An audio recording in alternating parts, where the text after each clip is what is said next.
Hello everyone, good morning. সকলকে জানাই পয়লা বৈশাখের অনেক অনেক শুভেচ্ছা আর ভালোবাসা আমার তরফ থেকে। দেখো ওই জানালা দিয়ে সকালবেলাতেই কি সুন্দর মিষ্টি রোদ এসেছে, তাই না? ছেলেকে তারপর মধু তুলসীটা খাইয়ে দিলাম। তারপর সকালে ছেলেকে একটু গাছ আর পাখি দেখাচ্ছিলাম। ডাইনিংয়ে বসে বসে বিছানাটা পরিষ্কার করে ছেলের বিছানাটাও রেডি করে রাখলাম। তারপরে রুমটা ঝাঁট দিয়ে পরিষ্কার করলাম।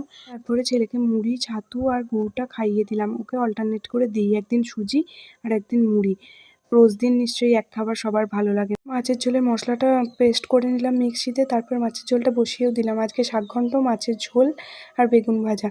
আজকে পয়লা বৈশাখের দিনে সবাইকে ভাবলাম কিছু একটু মিষ্টি বানিয়ে খাওয়াই, তাই গাজরের হালুয়া বানালাম। গাজরগুলো কেটে গ্রেট করে আর বসিয়ে দিলাম হালুয়াটা বানাতে। শেষে একটু আমুল দুধ দিয়ে নামিয়েছিলাম, টেস্ট দ্বিগুণ হয়ে গেছে। নতুন নাইটিটা বের করেছিলাম পরবো বলে, দেখলাম ফিটিংস হয়নি, সাইজটা অনেকটাই বড় ছিল নাইটিটার, তাই পরা হয়নি। চলো বাই, দেখা হচ্ছে নেক্সট ভিডিওতে।